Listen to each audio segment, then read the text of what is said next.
pessoal. Boa tarde a todos. Vamos dar prosseguimento ao segundo dia de Enatur em Casa. Eu me chamo Bruna Souza e eu faço parte da diretoria geral do Enatur. E eu convido a minha amiga Ana Vitória para se apresentar também. Olá, pessoal. Boa tarde. Muito obrigada por comparecerem. Meu nome é Ana Vitória. Eu sou aluna de turismo da UFOP, em Ouro Preto, e também faço parte da diretoria social do Enatur. Bom, gente, vamos dar prosseguimento aí no segundo dia com a temática Turismólogo 4.0, entenda o mercado e as tendências. Mas antes de convidar a Daniele e a Isabela, eu vou dar alguns repasses aqui para vocês. Então, como todos já sabem, estão acompanhando, o Enatur em Casa está apoiando a campanha Periferia Viva Ouro Preto, cujo é uma campanha que está ajudando diversas famílias de Ouro Preto a se manterem nesse período de pandemia por conta de toda essa crise, né, que está acontecendo. Então, doe o que você puder doar. Se não puder, compartilhem com as pessoas que vocês conhecem. Todos os links estão na bio do nosso Instagram, que é @enaturbr. Além disso, lá também tem o link da nossa lojinha do Enatur, que já está pronta para receber os pedidos de todos vocês. Então, confiram todos esses produtos. Além disso, nós temos cupons de desconto da Fundação Estudar e também da nossa convidada, a Isabela Ritt, ela que é turismóloga e trabalha num blog, né? E ela deu esse cupom de 50% de desconto no acesso master do blog dela. Então, esse link também a gente tá com ele lá na bio do nosso Instagram e também enviamos para vocês todas as instruções por e-mail. Então, confiram o e-mail de vocês que está tudo lá bem explicadinho. No mais, vamos dar sequência aqui à segunda live do segundo dia de Enatur em Casa. Eu vou convidar a Daniele Machado, ela que é turismóloga, doutora em administração e atua principalmente nessas áreas de marketing de destinos, comportamento do consumidor. Então, muito bem-vinda, Daniele. Se você estiver aí já e quiser ligar a câmera. Convido também a Isabela Ritt, ela que também é turismóloga, produtora de conteúdo em gestão, planejamento e marketing turístico. Vai contar um pouquinho para a gente também sobre o blog dela, o canal dela no YouTube. Então, vai ser uma conversa bem bacana. Teremos 30 minutos para cada uma de vocês explanarem sobre o assunto e, no mais, podem se apresentar. Se a Daniele quiser começar.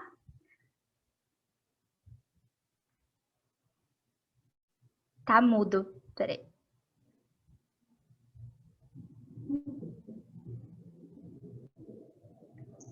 Tá conseguindo ativar o som? Pronto. Agora sim. Bem-vinda, Daniele, mais uma vez. Muito obrigada por ter aceitado o nosso convite. Olá, pessoal. Eu que agradeço pelo convite. É um grande prazer estar aqui com vocês hoje nessa tarde. Eu estou indo para a minha segunda edição de Enatur. Eu tive o prazer e o privilégio de participar da primeira edição e fiquei muito lisonjeada e muito feliz com o convite para poder participar como palestrante aí dessa terceira edição, principalmente por ser aí em Ouro Preto, que é uma terra que eu tenho um grande carinho, né? E estamos aqui em Minas, então é sempre um motivo de muito orgulho quando os eventos vêm, né? Um evento tão importante que vem se consolidando tanto aí no meio acadêmico, entre vocês estudantes. Então é um prazer enorme estar participando com vocês aqui dessa terceira edição. Bom, eu vou fazer o compartilhamento aqui da minha tela com vocês para poder começar a apresentação, só um momentinho. Isabela, se você quiser se apresentar também antes da gente iniciar, fique à vontade.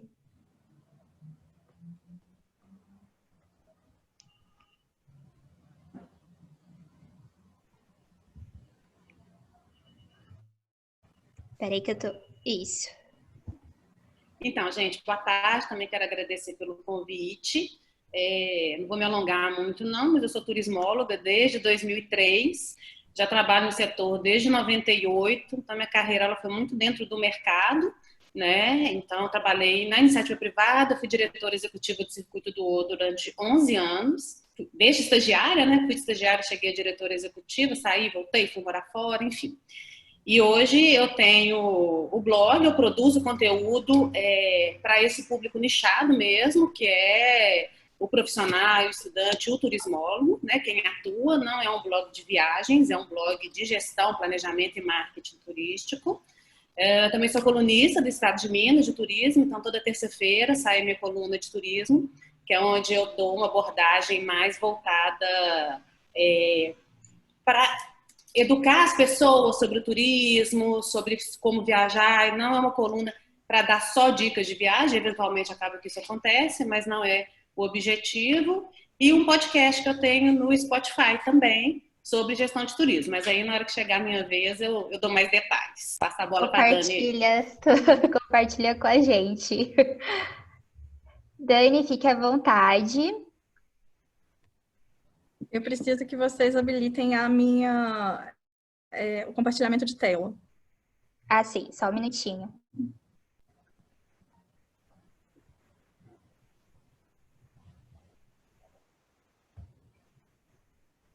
Dani, se você quiser... Testa agora. Vamos testar aí qualquer coisa. Agora sim, pessoal.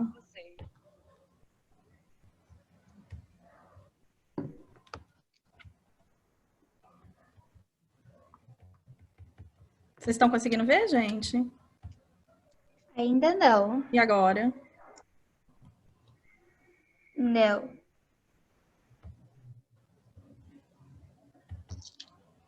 Agora foi, eu acho. Foi. Foi? Isso. Então, pessoal, vamos começar a falar um pouquinho hoje para vocês. Eu e a Isabela, a gente se reuniu, né, Isabela, para poder definir esse tema. E a gente definiu com muito carinho, pensando justamente no público, né? Porque a gente vai estar falando aí para estudantes de turismo. Então, a gente escolheu falar desse tema Turismólogo 4.0, entenda o mercado e as tendências. E aí, gente, para poder iniciar essa apresentação, eu vou falar um pouquinho dessa crise que a gente vem vivenciando em função da pandemia do coronavírus, né, e como que quais foram os reflexos e os efeitos disso no mercado turístico, e aí vou falar também um pouquinho dessas tendências e competências profissionais que vão ser exigidas desse profissional que vai atuar aí no futuro próximo na área do turismo, que vai ser um setor que está sendo bastante desafiado, né, por essa crise. Bom, a gente vai falar então rapidamente sobre uma breve contextualização do turismo no mundo, como é que era o turismo o ano passado, né? Que é tipo assim um passado tão recente, né? Mas que mudou completamente, e o que virou o turismo em 2020, né? E vamos falar também sobre as mudanças e tendências no mercado de viagens e turismo, e também sobre as competências profissionais, né? O que todas essas mudanças e todas essas tendências vão impactar aí no futuro profissional de vocês, né? O que o mercado de trabalho vai exigir dessas pessoas que estão se formando, se graduando agora no mercado de trabalho em turismo, né? Para vocês terem uma ideia, isso aqui é do relatório da Organização Mundial do Turismo. Ele mostra basicamente o quê? Que o turismo é uma atividade um setor econômico que veio crescendo paulatinamente ano a ano, em termos de fluxo internacional de turistas, né? Então, o turismo até 2019, ele se gabava de ser, tipo assim, 10% do PIB mundial, né? Então, era um setor muito forte e que estava em constante expansão. Então, desde 1950, quando a OMT começa a fazer essas projeções sobre o fluxo de turismo internacional no mundo, a gente observa que esse fluxo vai sempre crescente. Nunca houve um momento de decréscimo, né? E aí, a gente vem em 2020, né, um ano premiado aí, que a gente vivencia aí a crise do coronavírus gerado por essa pandemia, desse monstrinho aí que acho que já está todo mundo super cansado dele, que colocou todo mundo em isolamento social. E aí, o fato de ter colocado as pessoas em isolamento social, né, como uma medida de segurança de saúde, né, para garantir a diminuição do contágio, fez com que reduzisse uma das coisas mais fundamentais que a gente tem em turismo, que é justamente o que? A mobilidade, né? Então, a gente ficou confinado, né? Teve vários países que decretaram um lockdown, e lockdown total, não foi lockdown meia boca, igual foi feito aqui no Brasil, né? E isso afetou de maneira sem precedentes históricos o turismo no mundo, né? E aí, gente, esse outro gráfico aqui também do último relatório da Organização Mundial de Turismo, que foi lançado agora em setembro de 2020, ele mostra justamente isso. A chegada de turistas internacionais, né, nos anos de 2012 até 2018, e até 2019, em amplo crescimento, e aí quando a gente chega em 2020, a gente tem a crise do coronavírus, e aí a gente vai ter a queda brusca desse fluxo internacional de turistas. E aí eles fizeram uma projeção, né, para poder ver quanto tempo será que o turismo vai demorar para voltar ao patamar de 2019, ou seja, alcançar o número de chegadas internacionais de turistas que a gente tinha do ano passado, né? E aí eles fizeram uma projeção de 3 cenários, né? E o cenário mais positivo, mais otimista, e fala que a gente vai demorar cerca de 2 anos e meio para poder conseguir voltar ao patamar de 2019. E no cenário mais pessimista, a gente tem aí a OMT falando que a gente pode demorar até 4 anos para a gente conseguir se recuperar dessa crise. Ou seja, é uma crise muito grave, né, sem precedentes, e que a gente tem que estar atento, principalmente quem vai atuar nesse mercado, né, porque a gente está vivendo um momento muito delicado e muito conturbado. Bom, então, uma das coisas que era muito debatida na academia até 2019 era a questão do overturismo. E o que é esse conceito de overturismo? É você ter um fluxo tão grande de pessoas visitando determinados destinos que excede, inclusive, a própria capacidade de carga desses destinos. E isso vai gerar uma série de inconvenientes. Por exemplo, cidades superlotadas, especulação imobiliária, atritos entre turistas e moradores, ou seja, gera um tanto de impacto negativo. Então, o overturismo era uma coisa que estava sendo estudado na academia e a gente considerava, inclusive, como um tema quente, né, de pesquisa em turismo. E aí, a gente chega, e aí vocês estão vendo aí a Itália, uma imagem da Itália, da Fontana de Trevi, lotada, e o que a gente tem, e que a gente nunca imaginou que a gente fosse ver essa cena, é isso aqui. Né, em 2020, a mesma Fontana de Trevi completamente vazia, né? Chega a ser até uma imagem desoladora quando a gente olha isso, né? Então, assim, se aquelas cidades antes, que eram super turísticas, sofriam com overturismo, hoje elas estão sofrendo pela falta dele, né? Ou seja, ou de uma forma ou de outra, elas sempre estão sofrendo por conta do turismo, seja pelo excesso, seja pela falta, né? Então, isso daqui, eu trago para vocês aqui um outro gráfico para poder mostrar qual que foi o impacto dessa crise do coronavírus aí no Brasil. Isso aqui são dados do Brasil, numa pesquisa do Sebrae, em parceria com a Fundação Getúlio Vargas, que mostra o quê? Que de todos os setores econômicos que a gente tem, qual que foi o principal, o primeirão da lista? Líder, ranking, lá, turismo. Infelizmente, o turismo foi o segmento que teve maior queda no faturamento de rendimentos, né? Seguido pela economia criativa, que é algo que a gente é extremamente correlacionado, né? Porque a gente está falando aí de cultura, gastronomia, e também a questão da logística e transporte, que a gente sabe que também o transporte é a base aí da mobilidade para a gente poder ter o turismo. Ou seja, é um impacto realmente muito severo, seja de forma direta ou indireta. E aí, nesse outro gráfico aqui, ele mostra a questão da recuperação mês a mês, né? Desde março, quando começou, esse que está aqui no cantinho, tá, gente? Desde quando a gente começou a pandemia, a gente teve uma redução no faturamento de 88%, e depois agora, em julho, né, porque esse dado é o último, mais recente que a gente tem de julho, a gente teve uma melhora, pouquinha coisa, que passou para 74%. Mas mesmo assim, de todos os setores, o turismo ainda continua sendo aquele que está tendo a recuperação mais lenta, e isso já era previsível. Tá? Foi o setor primeiro a ser impactado e vai ser o último a voltar a se recuperar, tá? Então, gente, diante dessas crises que vão se tornando cada vez mais globais, a grande questão que eu quero colocar para vocês é como que a gente se prepara para esse mercado de trabalho no turismo? Né? Vocês aí que estão nessa posição de estudante, estudando para serem turismólogos, como que vocês vão se preparar para esse mercado de turismo? E aí, eu queria fazer uma brincadeira com vocês. Eu queria que vocês acessassem esse endereço, www.mente.com, e digitar o código. Eu não estou conseguindo ver o código, deixa eu só abaixar vocês aqui. E vocês vão digitar para mim o código 2222693. A gente mandou no chat também. Isso. E aí eu quero que vocês respondam para mim, né? Vocês vão colocar com 3 competências. Quais são as 3 competências profissionais que vocês acham que serão importantes para o mercado de trabalho em turismo no futuro? Escreve rapidinho aí 3 palavras, eu vou dar um minutinho aí para vocês poderem responder, e aí a gente volta para poder ver a resposta.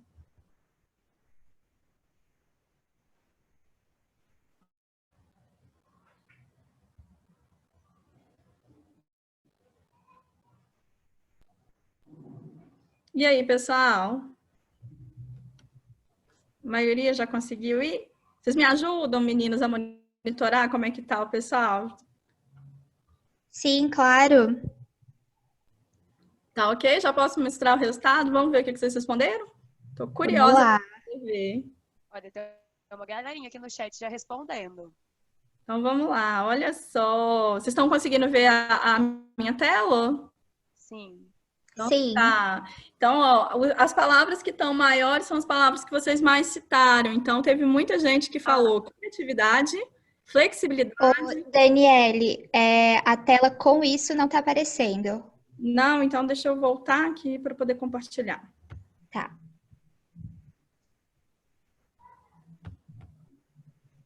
E agora? Agora foi. Muito bacana.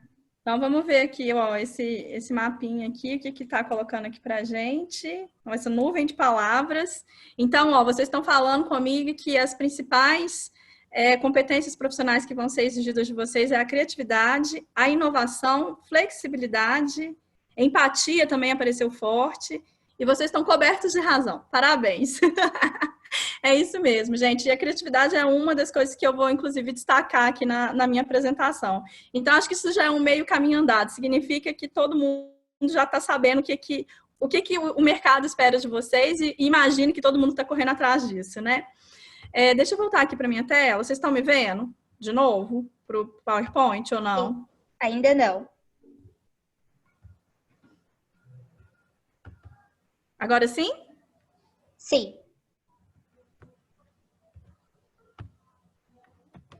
Ok, pessoal. Então, eu fiz uma pesquisa aí no Fórum Econômico Mundial, ele sempre solta sobre as competências do profissional, as competências profissionais do futuro.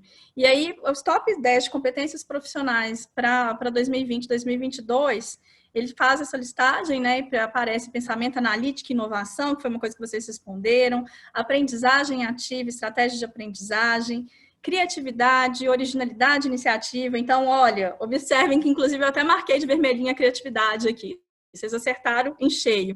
Design e programação de tecnologia, vocês falaram sobre a questão da inovação também. Pensamento crítico, análise, solução de problemas complexos, liderança e influência social, inteligência emocional, raciocínio, resolução de problemas, ideação e análise e avaliação de sistemas. Então, gente, essas top 10 aí são competências profissionais que vão ser exigidas para profissionais do mundo inteiro e que vocês têm que estar muito atentos, porque vocês estão justamente nesse processo de formação dessas competências. E aí, eu marquei de vermelho aqui na minha apresentação 3 competências que é aquela que eu aposto que serão mais fundamentais e mais importantes para aquilo que a gente está vivenciando em termos de turismo, que é a criatividade, a originalidade, design, tecnologia, raciocínio e resolução de problemas.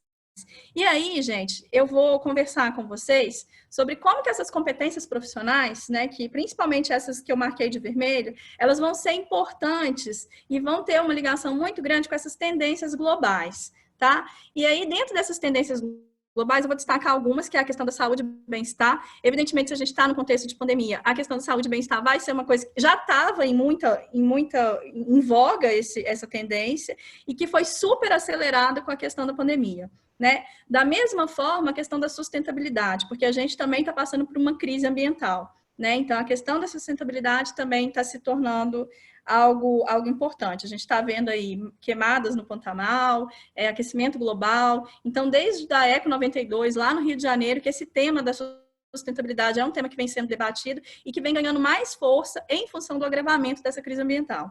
A outra coisa que a gente observa de tendência fortíssima é que isso vai impactar muito o turismo é a personalização dos serviços, ou seja, cada vez mais os clientes querem serviços mais personalizados para o gosto dele, para atender as necessidades específicas dele, né, e não aquela coisa muito massificada. E a outra questão, que é uma coisa que, inclusive, o maior exemplo é o que a gente está fazendo agora, né, que é um evento online, que é a digitalização e o uso da tecnologia. Né? Isso está cada vez mais acentuado e foi também uma tendência que foi acelerada com essa questão pandêmica. Aqui eu trouxe para vocês a minha apresentação, gente, vai ser bastante ilustrativa, porque eu quero mostrar para vocês como que isso está sendo utilizado pela atividade turística, né, no setor turístico, e como que isso se relaciona com essas competências. Né? Então, por exemplo, questão do uso de robôs e chatbots e automação. Né? Aqui eu trouxe um exemplo da Connie, que é a concierge robô da rede Hilton. Né? Ela é recepcionista aí da rede Hilton, já faz maior sucesso, mascotinho aí da Hilton. Uma outra questão que está ficando super importante, super em voga em turismo, é a questão dos chatbots, né, que é aquelas maquininhas que são programadas para poder te responder perguntas. Então, hoje a gente já consegue tirar dúvidas, obter informações, fazer reservas de viagens e acomodações, tudo por via do chatbot, sem precisar necessariamente de ter uma pessoa, um humano para nos atender. Né? Então, eles estão usando muito essa questão da inteligência da máquina, né, para fazer esse chatbot que cada vez se torna mais popular. Tá? A questão da inteligência artificial e da automação também vai estar muito presente. Hoje a gente tem uma coisa que a gente fala muito sobre cidades inteligentes, destinos inteligentes e hotel inteligente. E, por exemplo, aqui eu trouxe um exemplo para vocês de uma plataforma Cines para hotéis inteligentes, que a partir desse dispositivo aqui do celular, você consegue fazer tudo. Né? Você consegue controlar a temperatura do ar-condicionado, você consegue ligar a televisão, abaixar e subir a persiana, você consegue fazer o check-out do hotel, né? E além disso tudo, essa plataforma registra as necessidades específicas de cada cliente. Então, na hora que esse cliente retorna para o hotel, você já pode deixar configurado o quarto da maneira como o cliente gosta, a temperatura que o cliente gosta, o canal preferido, enfim, você já pode configurar e personalizar esse serviço. Um outro exemplo aqui do lado é do iHotel, em Nova York, que é um braço robótico que faz esse armazenamento das bagagens dos hóspedes. Esse outro exemplo aqui é um exemplo esse robozinho aqui, o Kiwi, ele é um robozinho lá do Vale do Silício, de uma startup, e ele que é responsável por fazer a entrega da comida para os restaurantes, para os estudantes no campus universitário. Tá? Então, também a gente está escutando falar isso também, uma inovação nessa entrega de produtos, né? Hoje em dia já está sendo discutido, por exemplo, a questão de entrega de comida via drone, né? Então, da mesma forma que a gente tem os robozinhos, a gente tem o drone. As esteiras rolantes também, é uma coisa que já vinha antes da pandemia, inclusive. E aqui eu vou trazer um outro exemplo para vocês, porque o que eu falei? Uma competência profissional importante aí é a competência do design, né? Lembra que eu falei? O design vai ser uma coisa importante. E aqui está um exemplo. Olha como que a questão da tendência de atender a tendência de saúde e protocolos de segurança e mesclar isso com o design, né? Isso aqui é um projeto para restaurantes, de como que você consegue fazer uma coisa bacana, bonita, né? E, de certa forma, proteger as pessoas aí do risco de contágio pela doença. Aqui um outro exemplo de um restaurante vegano lá em Amsterdã, que tem essas cabines que são separadas aí por grupos, né, de pessoas, então, também para evitar esse contato. Então, são soluções criativas aí que estão muito relacionadas com a questão do design. Essa daqui é demais, né, gente? É super engraçado. Essa ela vai... Isso daqui foi o bisnagão aí da piscina sendo adotado como chapéu para poder fazer o distanciamento social, né? E aí, uma coisa que eu quero deixar clara é porque toda vez que a gente fala em inovação, é muito comum os alunos associarem inovação com uma questão de tecnológica, né? Inovação não necessariamente é tecnologia, né? Você tem inovação de processo, você tem inovação de produto, e não necessariamente precisa estar relacionada com tecnologia. Você pode inovar de diferentes formas. E a criatividade, que é aquela competência que vocês falaram que era importante, ela é muito importante sim, né? Então, aqui é um exemplo de como que a criatividade pode ser utilizada para desenvolver uma solução para um problema, né? Essa daqui é um outro exemplo de um hotel na Tailândia, que ele adotou esse mascotezinho aí, que são os pandinhas, né? E esses pandas, eles ficavam estrategicamente colocados em determinadas cadeiras justamente para poder fazer o bloqueio de assento, para manter essa questão do distanciamento social. Personalização de serviços, isso daqui é um restaurante na Suécia, né, que ele vai trabalhar com essa questão do serviço super personalizado e também a questão do one for one, né, aquela coisa coisa só para um, que também é uma tendência. E aqui, gente, eu trago para vocês um outro exemplo, que é a questão de como que a criatividade ela vai ser importante. A gente está vivendo um período de grande automação, né? Os processos estão ficando cada vez mais automatizados. E aí, o que vai ser o grande diferencial competitivo para vocês, profissionais do turismo? Bom, o robô vai substituir a gente em vários aspectos, né? Então, não necessariamente daqui a um tempo, provavelmente, a gente não vai ser recepcionado num hotel por uma pessoa, mas talvez por uma cone, um robozinho, né? E aí, onde que a gente vai se destacar? É justamente aí nessa questão da criatividade, né? E de coisas que são aquilo que a gente tem de mais humano, que robô nenhum vai conseguir substituir. A criatividade, a nossa capacidade de resolver problema, a nossa criatividade, a nossa originalidade, né? E aí, por exemplo, aqui é um exemplo bacana, porque mostra, né, os museus ficaram paralisados, né? Ficaram fechados para o público por um período, né, em alguns períodos mais longos, outros menores, mas aí como que você ainda gera engajamento e faz essa interação com os seus visitantes, né? Então, eles pediram às pessoas para poder recriar pinturas famosas, e isso foi uma forma de engajar as pessoas no museu. Olha que interessante aí a recriação que o pessoal fez. E isso é uma coisa que é uma tendência, que é a questão da colaboração. A gente está caminhando para um mundo que se torna cada vez mais colaborativo. E aí a gente tem que pensar sobre essas questões. A interação, a colaboração, né? Como que a gente vai gerar isso? E aí, uma outra questão que aparece forte também, e que isso é uma competência que vocês precisam desenvolver, que é a resolução de problemas e ideação. E eu trouxe aqui um exemplo do cinema drive-in, que foi feito aí no início do verão, lá em Paris, em barcos no Rio Sena, né? Agora a gente está vendo muito esse formato de eventos drive-in, né? E é engraçado porque eu participei de um workshop com o pessoal da área de eventos e as pessoas falavam, eu me recuso a fazer evento drive-in. Ok, enquanto você se recusa, tem gente que está ganhando dinheiro e fazendo coisa bacana e está conseguindo sobreviver nesse momento de crise, né? Então, a gente tem que pensar sobre essas questões. Professora, é só para avisar, 10 minutinhos. Ok, obrigada.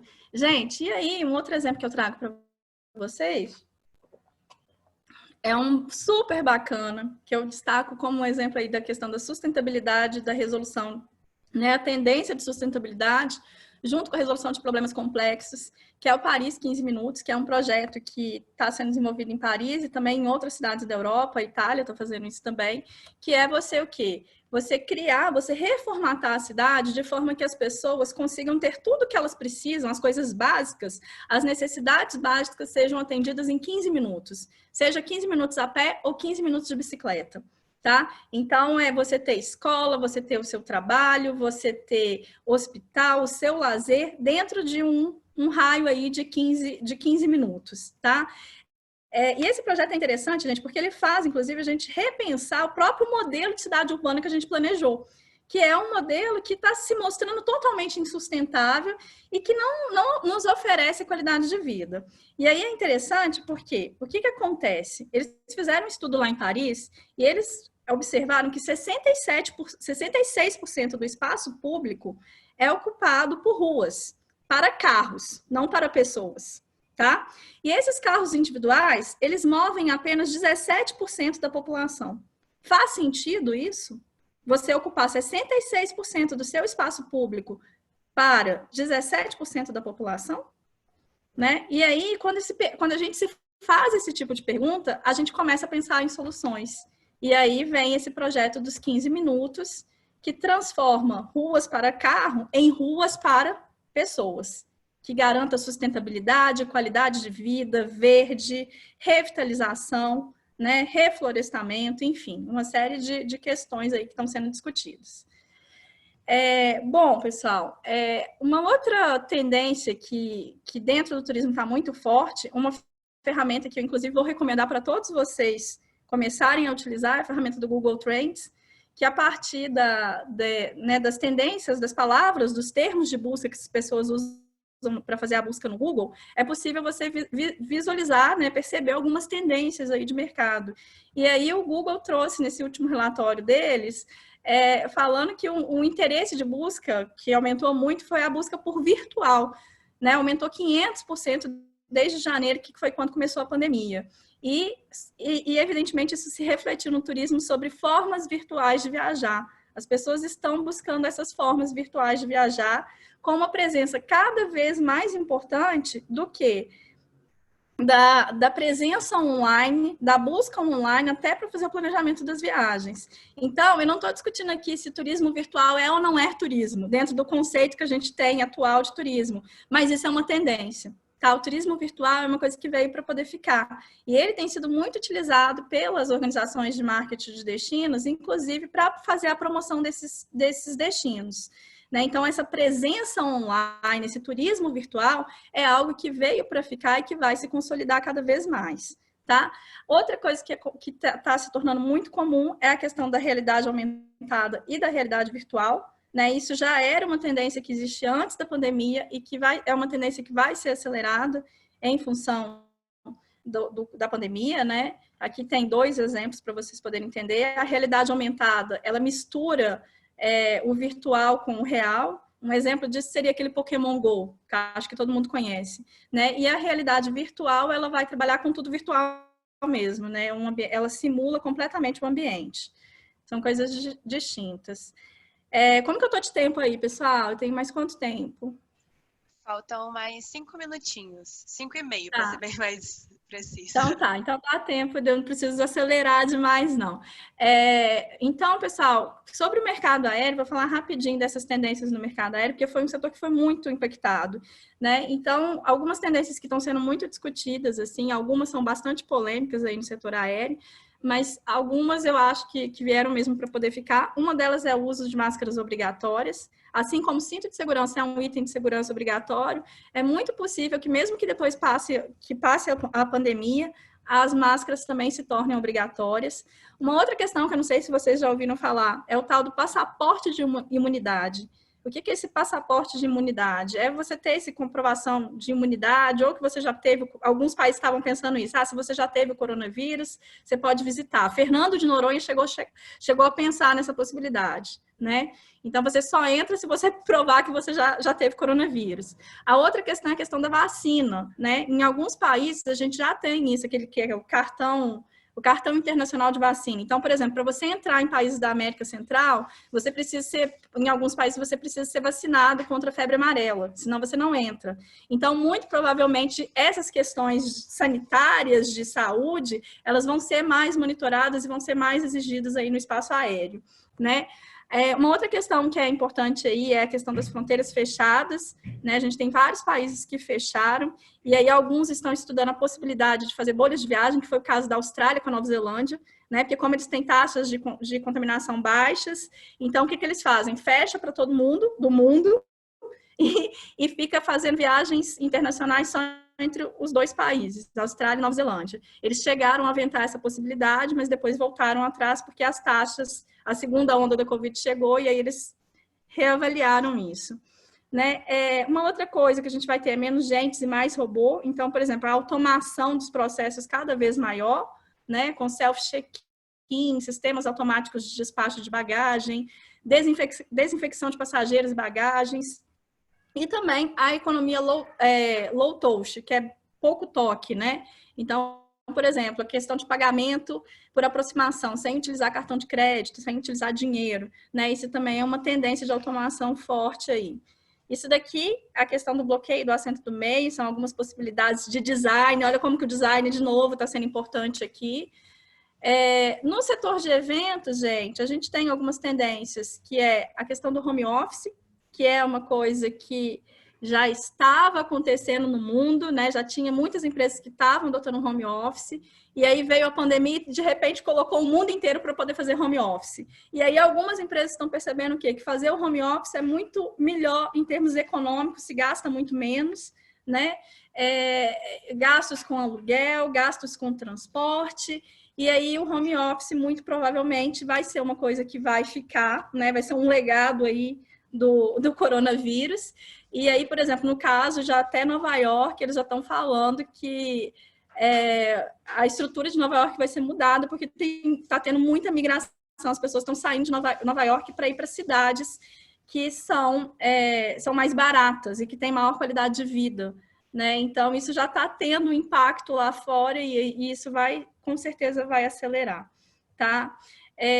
Uma outra coisa, um exemplo uma tendência que vai se fortalecer é o que a gente está fazendo agora, né? Que são os eventos online, os eventos híbridos também, cada vez vão se tornar mais fortes e mais comuns, tá? E aí, gente, a grande pergunta que eu quero colocar para vocês é: será que nós, como futuros turismólogos, mas também como pessoas, será que a gente está preparado para todas essas mudanças, né? E acho que essa reflexão que eu quero deixar aqui é um exemplo aqui de uma praia na Espanha que é considerado um modelo de distanciamento social, e aqui no Rio de Janeiro, o que a gente está vivenciando, né? Então, isso é um desafio para o turismo, porque existe uma pressão para a retomada rápida do turismo, mas também existe uma questão sanitária que é importante, então, né, são questões que estão entrando em muito conflito, e que a gente vai ter que pensar sobre esses dilemas, né? Esses serão os nossos dilemas, né? E os especialistas têm falado o quê? Que a pandemia que a gente está vivendo agora não vai ser a última. A tendência é que a gente tenha outras pandemias, inclusive até mais graves do que a do coronavírus, né? Então, a gente realmente vai ter que repensar ou pensar coisas novas sobre esse mundo que a gente está vivendo. Pensar a cidade que a gente planejou, a forma que a gente escolheu de viver, de como viver em sociedade. Isso tudo vai ter que ser repensado. E como a gente vai ter que repensar isso tudo, a gente vai ter que repensar o que vai ser esse turismo do futuro? Como que ele vai ser? E o que nós queremos que ele seja? Né? Então, é essa mensagem que eu quero deixar para você. Termino, me despeço de vocês com uma foto aqui no jardim na Holanda, que é considerado o jardim mais lindo do mundo, fotografado sem turistas, né? Que é uma novidade. E termino com uma passagem aí de um livro que eu gosto muito, que é O Amor em Tempos de Cólera, do Gabriel Garcia Marques, que ele fala o seguinte: naquele ano, me privaram da primavera e de muitas coisas mais. Mas eu, mesmo assim, floresci. Levei a primavera dentro de mim e ninguém nunca mais pôde tirá-la de mim. Né? E que assim seja, que a gente possa ser primavera para poder florescer muito. É isso, pessoal. Agradeço pela presença de vocês e espero que vocês tenham gostado. Muito obrigada, Daniele. Nossa, eu tô assim impactada com tudo que você falou. Realmente, eu acredito que assim o uso dessas tecnologias realmente vieram para ficar, e com o advento da pandemia isso se intensificou também, né, de uma forma que a gente não esperava, mas que foi necessário. Mas no finalzinho a gente volta com as perguntinhas, que tiveram várias aqui. Obrigada mais uma vez. Então eu passo a palavra para a Isabela.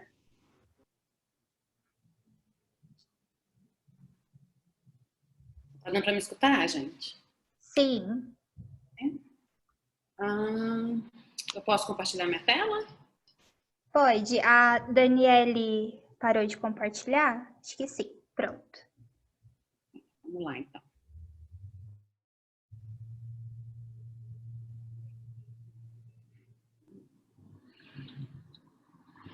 Todo mundo vendo? Sim. Então, gente, boa tarde de novo. Eu vou dar, na verdade, continuidade para algumas coisas que a Dani falou e vou levantar algumas reflexões e vou dar algumas opiniões também com relação a esse profissional de turismo, ao que eu estou vendo aí de leitura de cenário aí esses 20 anos meu de atuação no mercado. Mas para a gente começar, eu queria que a gente voltasse um pouquinho nas aulas de história. Queria saber se todo mundo aí lembra da Revolução Industrial, né? Então, a Revolução Industrial, ela foi dividida em 4 grandes fases, pelo menos até o momento que a gente vive hoje. Então, eu fiz uma linha do tempo aí. Deixa eu só diminuir minha tela aqui um pouquinho. Aí. Então, a gente teve lá, no século XVIII, a indústria 1.0, que é a clássica, né, Revolução Industrial Inglesa, onde saiu todo o trabalho de manual, né, e as coisas começaram a ser mecanizadas. Então, foi quando foi criado o TA, a força a vapores, tudo ali ainda no século XVIII. Em 1870, a gente já está na indústria 2.0, já no século XIX, quando a gente começou a produção em escala, linha de montagem, eletricidade e combustão. Vocês devem ter visto aí, pelo menos eu vi na faculdade várias vezes, também devem ter visto aí tempos modernos, né? Que mostra exatamente ali a linha de produção, como é que era feito, como é que era maçante, como é que era repetitivo. Depois, já no século XX, a gente já entra mais em coisas que pelo menos a minha geração viu, né? Que foi o início da internet. Pra vocês terem ideia, quando eu comecei a trabalhar, eu trabalhava num hotel, eu nem estava na faculdade ainda. A gente confirmava reserva com carimbo, assim, ó, confirmado, e mandava um fax. A gente tinha o computador, mas não tinha internet ainda. Então, olha como é que as coisas mudam tão rápido, né? Então, a indústria 3.0, que é a automação, a robótica, os computadores, a internet, os eletrônicos, isso cada vez mais fazendo parte da nossa vida. E aí a gente chega na indústria 4.0, que ela é intangível e ela é difícil de perceber ainda para muita gente. E eu acho assim, eu sou uma eterna otimista. Então, eu acho que a pandemia é muito ruim, mas ela vai trazer para a gente um ponto de equilíbrio nas coisas, né? Tanto da gente avançar onde a gente precisava de avançar e recuar onde a gente precisava de recuar. Então, com a indústria 4.0, o que a gente tem aí? Sistema cibernético, internet das coisas. O que é a internet das coisas? Aquela internet que vai conectando tudo. Então, automatizar a minha casa inteira. Eu vou, pelo meu celular, comandar minha geladeira, comandar a cortina da minha casa. Então, isso é a internet das coisas. As redes e a inteligência artificial. Quando a gente fala de redes, a gente começa a voltar no que a gente tinha antes da indústria 1.0, que é o relacionamento humano, né? Então, a indústria 4.0, ela vai acabar resgatando algumas coisas. Então, se eu vi algumas perguntas aí, agora a gente vai ter tanta máquina, e quem vai trabalhar? Gente, nós somos turismólogos, a gente não vai precisar de trabalhar na recepção do hotel, a gente precisa pensar, a gente precisa ser estratégico. E isso não vai ter máquina nenhuma que vai substituir. Pelo menos eu acho que não na nossa geração, né? E aí a gente vai fazer aí essa transição aí, trazendo realmente para o nosso tema. Da indústria 4.0 para o turismo 4.0. Quando a gente fala de internet das coisas, quando a gente fala de rede, quando a gente fala de automação e quando a gente fala de relacionamento, a gente está falando de turismo. Então, por isso que o termo turismo 4.0, ele chegou tão alto, assim, tão em voga dentro da nossa área, né? Acho que algumas áreas nem chegaram a ter tanto impacto dessa nova nomenclatura e dessa nova revolução aí que a gente está vivendo. Então, se a gente está falando do turismo 4.0, que é um setor, né? A gente, dentro de um setor econômico, a gente vai ter aquele que consome, que é o turista, e aquele que produz para esse turista, que é quem trabalha. Então, por isso que a gente vai falar primeiro do turista 4.0 e depois a gente vai falar do turismólogo 4.0, né? Nas minhas percepções, nos meus estudos, no meu trabalho mesmo, como é que eu percebo aí o encaixe desse turismólogo 4.0? Então, vamos lá. Quem é o turista 4.0? Vou passar mais rápido aqui, porque a Dani falou muita coisa já, mas basicamente eu dividi em 3 etapas, assim, 3 slides, né? Como que ele se comporta? A gente já falou do comportamento do turista 4.0. Primeiro, ele pesquisa na internet e assiste vídeos antes do próximo destino de viagem. E aí, aí eu vou dar minha opinião, porque eu sou cheia de opinião e não consigo não dar.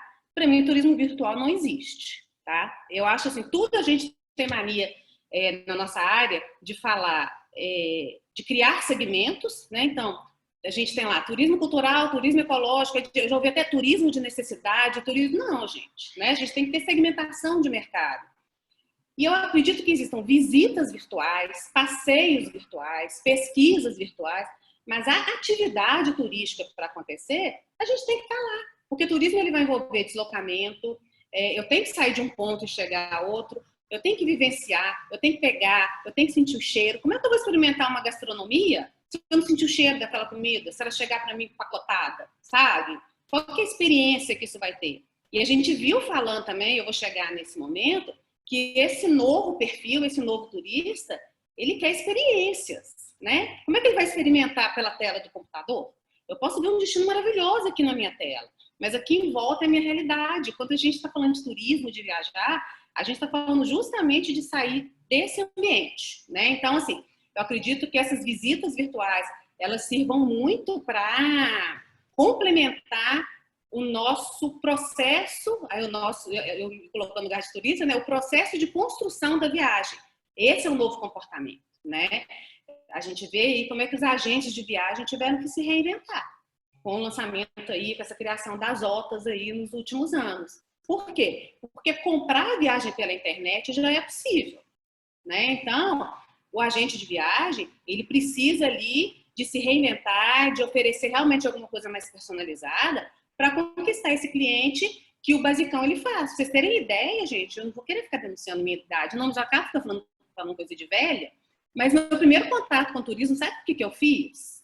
Foi um curso de emissor de passagem aérea nacional. Você sabe o que é isso? Eu não faço ideia. A gente fazia um curso onde a gente tinha que olhar, eu fiz o nacional, então a gente tinha que olhar o mapa do Brasil, ver quais as rotas possíveis, calcular as milhas para saber qual trecho vender e qual valor que ele saía. Hoje a gente faz isso pela internet, entra lá no site da Gol, da TAM, de qualquer companhia aérea e faz. Acabou a venda de passagens? Acabou a profissão do agente? Não, ela mudou. Então, assim, a gente tem que estar aberto para isso. A criatividade, ela está nisso aí, sabe? Em olhar as oportunidades e ver o que tem de oportunidade em volta da gente. Eles utilizam buscadores e verificam as avaliações sobre os destinos. Então, essa é uma comodidade que a gente tem hoje, que quando a gente fala de buscador, o que a gente está falando? De YouTube, de Google, né? Então, esse tipo de terminologia, esse tipo de ferramenta tem que ficar muito claro para quem for atuar no turismo. A Dani falou do Google Trends, e aí, né, esse é um dos exemplos, mas todas essas formas de se posicionar na internet, o turismólogo tem que dominar. Então, a máquina faz, mas quem conduz a máquina? A gente, né? E compartilha opiniões e experiências. Isso aí a gente tem até espólio dos destinos e tudo. Eles são altamente visuais, ao utilizarem qualquer tipo de aplicativo para se deslocarem ou escolher atrativos turísticos. A mesma coisa, é legal ver antes. Antes a gente só conseguia ver na revista. Agora a gente consegue fazer um passeio 360 graus, a gente consegue escolher onde está mais cheio, onde está mais vazio, né? A gente tem exemplos fantásticos de tecnologia na Disney, por exemplo, onde não precisa mais ter fila. Você marca seu lugar na fila com um aplicativo celular.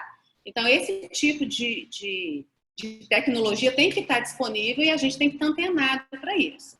Adoram serviços personalizados, e se eles adoram serviços personalizados, a gente não dá para automatizar tudo. Só que vai dar mais trabalho, né? Realidade aumentada e realidade virtual, a Dani já falou, e valorizam características regionais. Então, é muito aquela coisa da experiência, né?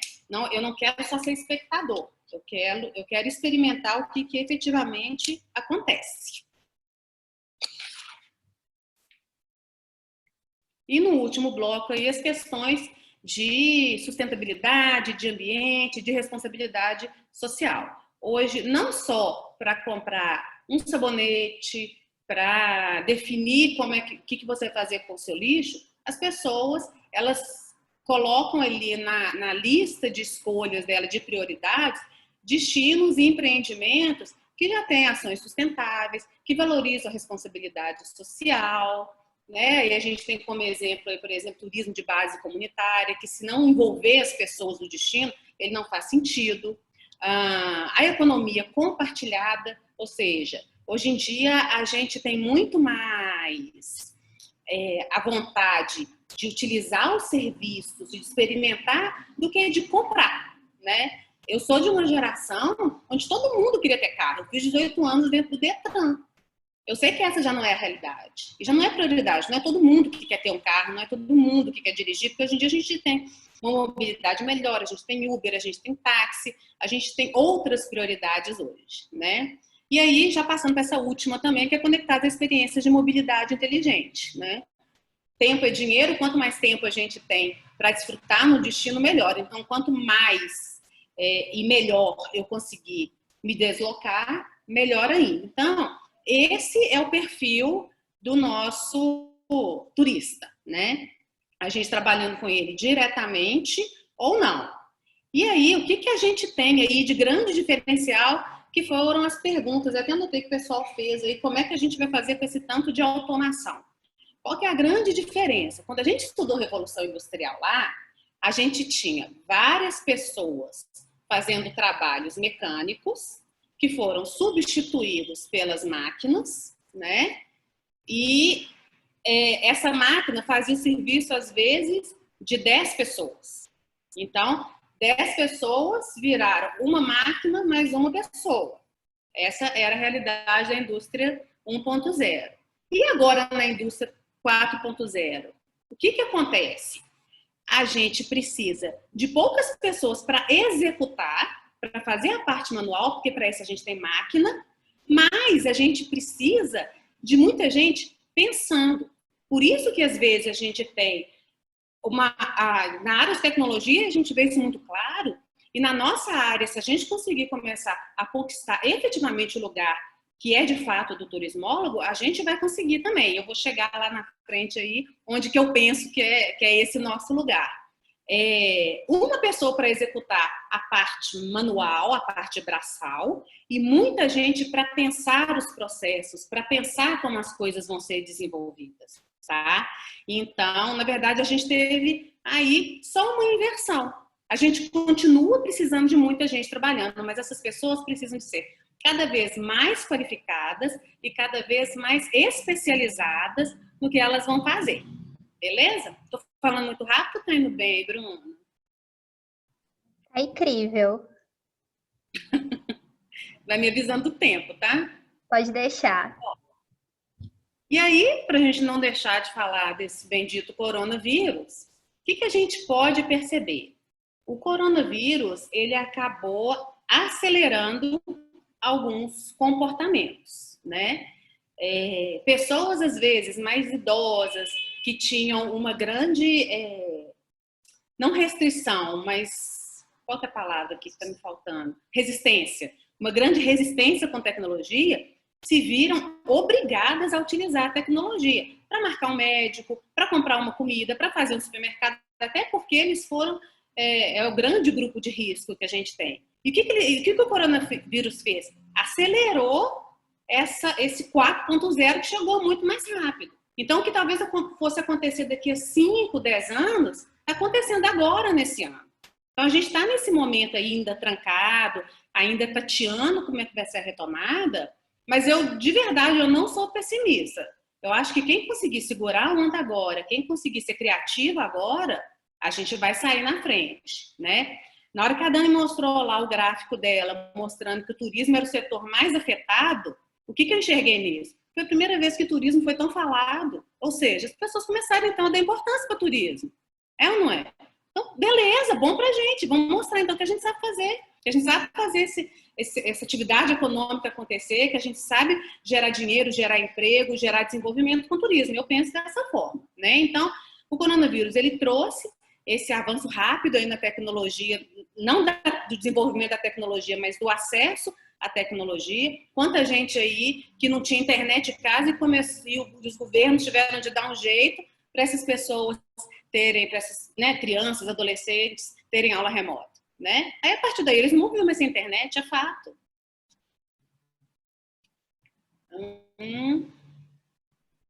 Mas, só chamando de novo para a nossa realidade aqui, que o turista tradicional não morreu, tá? Então, vamos manter a anteninha ligada nele também. Muita gente vai saber fazer tudo pela internet, mas vai preferir fazer do jeito convencional. Então, só para a gente estar sempre com um olho no peixe e um olho no gato, né? E aí chegamos a nós, turismólogos. O que a gente vai fazer agora nesse cenário aí todo que eu apresentei? Primeira coisa, eu trouxe um quadro aí, né, uma brincadeira aí, expectativa, realidade. Depois vocês podiam colocar nos comentários aí, sim ou não. Aí você me fala, tá, Bruno, se o pessoal concorda aí com o que eu estou trazendo de expectativa. Todo mundo, quando está na faculdade, pensa em desenvolver projetos transformadores, mas com reconhecimento do mercado e do trade, não é? Acho que todo mundo quer isso. Muito. A gente também quer ocupar cargos estratégicos no setor público e privado. Aqui no chat está todo mundo falando que sim. Então tá, então não tô tô formada há quase 20 anos, mas não tô fora de forma, então não. E chegar ao mercado ou conseguir construir durante a carreira, provavelmente vocês devem conhecer turismólogos que já formaram, que não conseguiram se colocar no mercado, que tiveram que mudar de área, e eu acredito que seja o medo de vocês. Eu me formei na época do boom do turismo, pra vocês terem ideia, tinha turma da manhã e da noite. Na minha colação de grau, tinha 80 formandos, e não formou todo mundo. Então, assim, era gente demais, vocês não têm ideia. Vocês não estão entendendo a quantidade de gente que era, assim, de ter que pegar carteira na sala do lado, dependendo da matéria que estava sendo dada. E a maioria desses não estão no mercado. Mas por quê? Ainda faltava um ajuste que eu acho que agora que passou o boom e a gente está na hora do equilíbrio da profissão, que é a hora que vocês precisam de equacionar isso e ficar sem a euforia exagerada, mas sem se submeter a certas coisas, né? Significa que você vai formar ou que já na faculdade você vai ter um cargo estratégico? Não é isso que eu estou falando. Estou falando que a gente precisa de ter acesso a informações estratégicas, né? Quando eu estava na faculdade, quando eu estudei hotelaria, eu terminei 2 semestres de hotelaria sem saber como é que funcionava investimentos dentro de hotel, como se fazia um planejamento estratégico, como eram distribuídas as cotas, mas eu sabia direitinho que um recepcionista tinha que fazer, que uma camareira tinha que fazer. Não é demérito nenhum, mas não precisa do curso superior para isso. E quem é de faculdade particular sabe, mesmo quem é da federal sabe que a gente tem um curso ali durante a faculdade, ou de moradia, ou de livro, ou de xeróide, que não se compara a um curso de 6 meses, de 1 ano, né? Então, é importante, na minha opinião, é importante que o futuro turismólogo ele consiga ter acesso a determinadas informações dentro do nicho que ele está atuando, seja no setor privado ou no setor público, para ele conseguir crescer profissionalmente. E qual que é a realidade que a gente tem, né? Tanto ainda na faculdade, quanto na vida real aqui do lado de fora. O turismólogo ele possui pouco reconhecimento do mercado para a sua atuação técnica, ele possui pouca ou nenhuma experiência em níveis estratégicos durante a sua vida acadêmica, né? E ele chega ao mercado e não possui nem vivências, nem conhecimentos estratégicos do mercado. E muitas vezes vai perdurar durante a vida profissional dele inteira, né? A não ser que ele tenha um conhecido que vai dar um cargo, ou se ele fizer um concurso para um cargo estratégico, ou se ele for nomeado para um cargo de confiança. Então, assim, começa, às vezes, a dar um desânimo, né? E qual que é a bandeira que eu levanto? Que a gente precisa de ter uma cama técnica para a gente atuar, porque quando a gente está falando de questões técnicas, de metodologias, disso tudo, a gente consegue se posicionar. Vou dar um exemplo simples. Você está estudando arquitetura, né? Os cálculos, eles vão ser os mesmos na faculdade, daqui de Belo Horizonte, daqui do Brasil, da Itália, dos Estados Unidos. O cálculo é o cálculo. Então, essa parte técnica, ela é igual. O que vai fazer um arquiteto diferente do outro, um melhor do que o outro? A criatividade, a capacidade dele se colocar no mercado, a capacidade dele inovar. E a gente, infelizmente, na nossa área, a gente não tem essa cama técnica, né? Aí eu vou chegar nessa parte ainda, como é que a gente pode construir isso. Mas o que a gente tem hoje de documento técnico mesmo, que é padrão para todo mundo? Inventário. Que é o beabá do turismo, que é o beabá da gente fazer um planejamento turístico, né?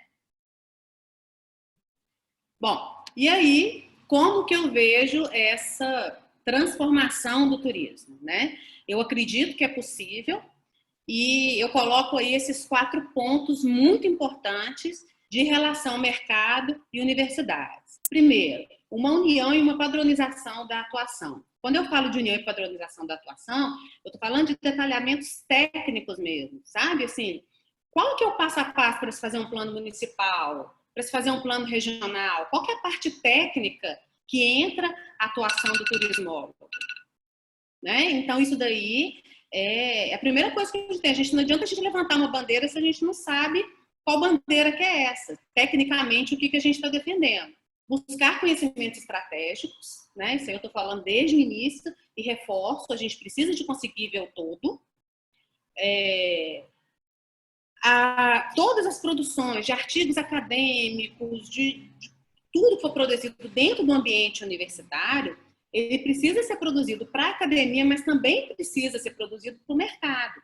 No meu tempo de diretora lá no Circuito do Ouro, fiz inúmeras entrevistas para mestrando e para doutorando. Tive até poucas de graduação, mas muitas de mestrado e de doutorado.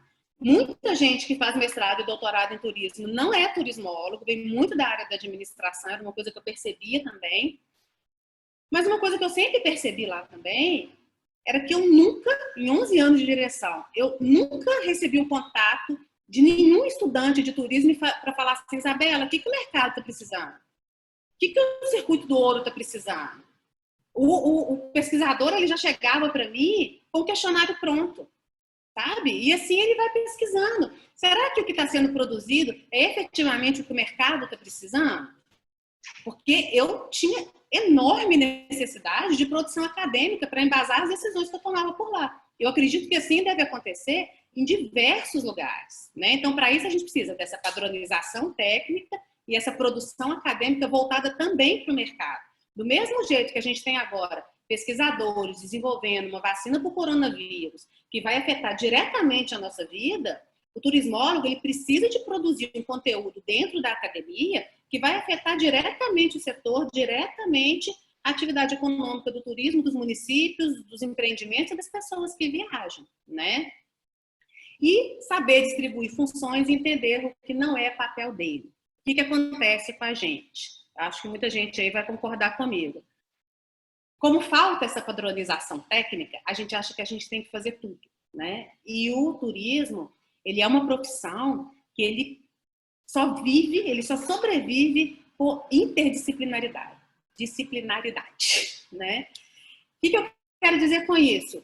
Que em algum momento eu vou precisar de lançar mão de um estatístico, que em algum momento eu vou precisar lançar mão de um engenheiro, né? Eu agora estou desenvolvendo um projeto para uma consultoria que eu estou captando, que eu estou precisando de uma pedagoga. Então a gente precisa de saber lançar mão disso e saber que isso não diminui a nossa atuação em nada, porque nós somos os grandes articuladores que vão conseguir fazer a pedagogia conversar com a engenharia em prol de uma atividade, tá? Então é importante acompanhar esse raciocínio.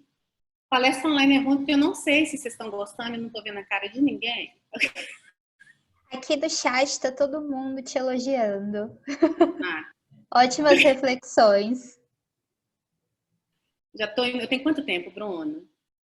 8 minutos. E aí, qual que é a grande transformação do turismo? Em 2 tópicos, resumindo em 2 tópicos. Adequação às necessidades do mercado com maior conhecimento estratégico, né? Então, assim, busque entender como as coisas funcionam, né? Quando a gente vê um mecânico, ele não vê uma roda, ele vê por dentro da roda. Ele não vê um motor, ele vê por dentro do motor como é que ele funciona. É isso que a gente precisa fazer. Como que isso funciona?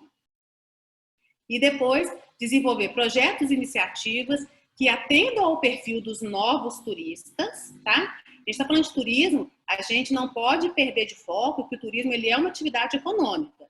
Por ser uma atividade econômica, a gente precisa de consumo, as pessoas precisam deslocar e precisam consumir. Então, mesmo que o seu cargo ele não tenha conexão direta com o público final, eu sou secretário de turismo, eu não recebo turista, mas seu olhar tem que estar nele. Seu olhar tem que estar nesse perfil do turista 4.0 e daquele convencional lá que a gente não pode deixar de lado, beleza? E aí, passando aí para as mídias sociais, falar de uma forma bem rápida, porque esse é um conteúdo bastante denso, assim, mas eu quero dar uma pincelada e só fazer umas provocações aí, tá, Bruna, para você. Falando Bruna, porque eu só tô vendo a Bruna, viu, gente? Mas bom, coloquei alguns exemplos de mídias sociais aqui, mas para falar de mídias sociais, a gente precisa primeiro de falar de marketing digital. Por quê? Mídia social é um pedacinho assim, ó, de um mundo enorme de marketing que tem o seu recorte no marketing digital. O que é importante saber disso? Saber criar conteúdo, saber otimizar seu conteúdo, saber publicar, como publicar, de que forma, qual linguagem que você vai utilizar. Né? Então, assim, se eu estou conversando com professores de uma universidade, minha linguagem é uma. Se eu estou conversando com o público final, é outra. Se eu estou conversando no Instagram com o pessoal mais leve, a minha linguagem tem que ser outra. Né? E funcionar aí pode sim ou não, vai depender da estratégia de cada um. Medir, então, assim, tudo tem que ser medido.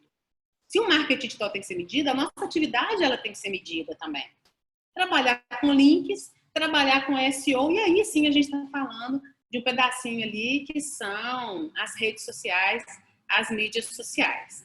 O que é importante? Primeiro, saber o que fazer em cada rede, né?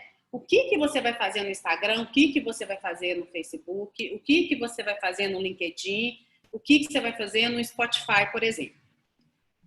Independente disso, uma coisa que na minha vida profissional eu sempre vi muito, e foi assim um dos cases lá do circuito que deu muito certo, é uma coisa que eu levo muito. A comunicação é uma coisa muito importante. A comunicação está diretamente ligada à nossa área. A gente tem que saber o que falar e para quem falar. Então, quando a gente vai trabalhar no empreendimento turístico ou no destino turístico, o que é mais importante? A gente saber diferenciar o que é o promocional do que é o institucional, tá? O que significa isso? Olha, eu trabalho na Secretaria de Turismo da Bahia, trabalho na Bahia Tours. Eu vou ter que ter uma comunicação para o trade, que são os empresários, que são as instituições, os conventions bureau, as ABIHs, as associações comerciais, que é uma conversa institucional, e eu vou ter o público final, que é uma conversa promocional. O que eu vou falar? Só para te avisar, 2 minutinhos. Tá, esse é o último, eu acho. O que eu vou falar em cada um, né? Para o institucional, eu vou falar quem que é o secretário, quem que é o prefeito, quem que é o presidente da associação, o que a associação está fazendo, o que o convênio está fazendo, que evento que captou. No promocional, eu vou falar com o turista. O turista não quer saber quem é a Isabela. O turista não quer saber quem está por trás. Ele quer saber o que ele tem para fazer. Então, parece que é uma coisa muito simples, mas não é. Então, o mais importante, assim, né, que eu achei importante, porque eu tinha muita coisa para falar, mas para trazer esse recado de rede social e de mídias sociais é contextualização para o setor do turismo e para o marketing, e saber qual rede usar e o que falar em cada rede. E aí o grande gargalo que a gente tem no turismo, não sei se algum de vocês gosta, né, se alguém de vocês já atua em marketing, se essa figura para vocês aí, ela é uma figura familiar, né? Mas isso aí é um funil do marketing digital. O que o marketing digital fala, né? Ele fala que as pessoas estão ali perdidas na internet e ninguém vai buscar ir para o Rio de Janeiro. A pessoa vai buscar, por exemplo, praias no Sudeste, praias baratas para viajar. Então, esse aqui é o momento de atração. Então, você tem que trabalhar todo o seu marketing digital para primeiro atrair essas pessoas. Depois, você vai converter essas pessoas, ou seja, elas vão ser trabalhadas ali dentro do conteúdo que você precisa. Aí você vai se relacionar com essas pessoas. Esses visitantes, eles vão virar leads, né? O que são leads? É o seu público-alvo. Traduzindo para o bom e velho português, é o seu público-alvo. É aquele ali que tem realmente capacidade de te consumir. Então, para tráfego, beleza no turismo e no convencional. Para conversão de visitantes, beleza no turismo e no convencional. Para gerar leads, beleza. Só que quando a gente está falando de gestão de destino turístico, a gente está falando de criação de fluxo turístico e de medição desse fluxo turístico. E aí a gente não tem venda. E aí a gente não tem cliente direto. E essa daí é a grande medida que a gente não tem. a gente tem uma linha pontilhada aí, ó, que eu vou deixar de exercício, é um exercício que eu tenho feito nos últimos anos, e de sugestão para quem quer desenvolver um projeto criativo ou inovador. Desenhar esse funil aqui para o turismo onde a gente não tem venda, tá? Então, é isso, Bruna. Queria... Depois, se você quiser, você deixa o slide lá no Instagram, se o pessoal quiser, para o pessoal printar, não sei se deu tempo de printar aí, e manda. E é isso, gente. Agradecer minhas redes aí e lembrar do cupom de desconto que a Bruna falou no começo aí, não vou estourar o tempo mais não. A Daniele tá aí também. Se quiser ligar a câmera, a gente vai começar as perguntinhas. Mas no mais, agradeço, Isabela. Nossa, sua fala assim foi muito motivadora.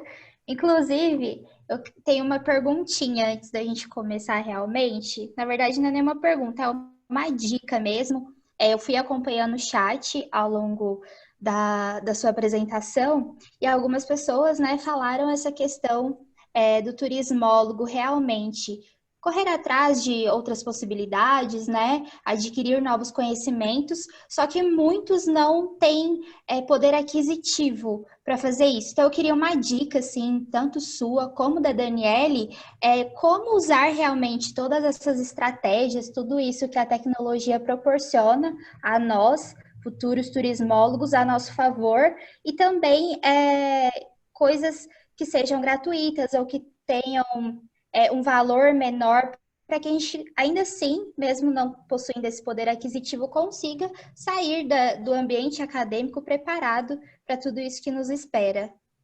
Aí, se você quiser responder, depois passa para a Daniele. Tá, bom, acho que Daniele, provavelmente ela vai até falar isso, mas ela falou muito que a criatividade ela não está ligada diretamente à tecnologia, né? Que é onde a gente vai ter altos custos aí. Uhum. Quando a gente está na vida acadêmica, realmente, gente, não tem muita saída, não. Para ter experiência, a gente acaba pagando para trabalhar mesmo. Eu sei da realidade de muita gente, eu mesma estudei à noite, eu trabalhava o dia inteiro, estudava à noite. Eu sei que não é fácil, mas aí é muito a criatividade e esses custos altos, eles vão ser, na verdade, para os empreendedores, né?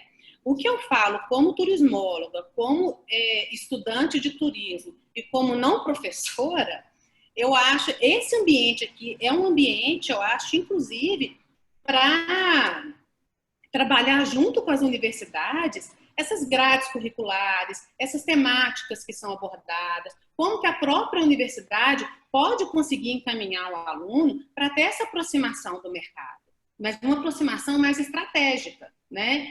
Por exemplo, se for olhar as grades de turismo hoje, dos cursos de turismo, cada grade é completamente diferente da outra, né? Tem uma que foca em geografia, tem outra que foca em gestão, tem outra que... Então, assim, a gente não consegue ter É aquilo que eu falei lá, se a gente não tiver um momento igual para conversar de igual para igual, tecnicamente, isso fica difícil. E eu, Isabela, vejo isso muito como papel das universidades, sabe? Assim, dos alunos cobrarem isso, assim, como é que a gente vai ter um acesso mais estratégico? Que tipo de parceria que a universidade pode fazer para garantir para a gente o acesso a essa informação mais estratégica? Eu acho que vai muito nesse sentido. Não sei o que a Daniele acha. Eu interrompo o compartilhamento aqui ou não? Acho que não, melhor ficar. Pode interromper, que aí já a gente entra com as perguntas. Então, respondendo a pergunta aí da Bruna, e fui provocada aí pela Isabela, né, que falou muito desse papel aí da universidade. Eu acho que, assim, primeira coisa, tem uma coisa que chama proatividade, né? O céu é o limite.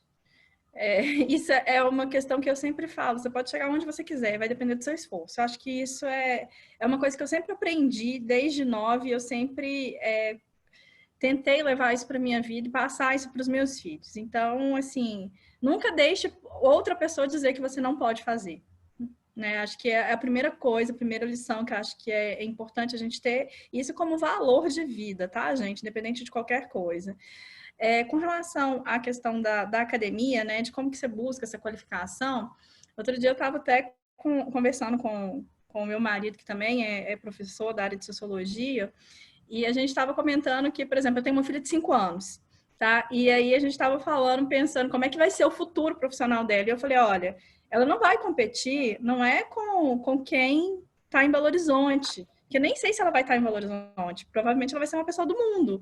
Ela vai estar competindo com o mundo, né, em termos de mercado, de colocação no mercado de trabalho, principalmente por conta dessa questão do home office, que é uma coisa que foi muito acelerada. Hoje as pessoas estão muito hiperconectadas, né? Então a gente não pode pensar assim que, assim, de repente você pode estar morando aqui em Belo Horizonte, mas trabalhar para uma multinacional nos Estados Unidos, e essa multinacional vai contratar a gente do mundo inteiro, né? Então a gente está vivendo um período de ruptura mesmo, de mudança, a gente está numa fase de transição, né? Que é quando a gente passa, assim, tem sempre alguns eventos que são eventos muito marcantes, né? Por exemplo, Segunda Guerra Mundial, essa pandemia que a gente está vivendo, eu acho que é um momento de transição importante. Então, assim, a gente tem que se preparar para uma coisa que está em mudança e que é confusa.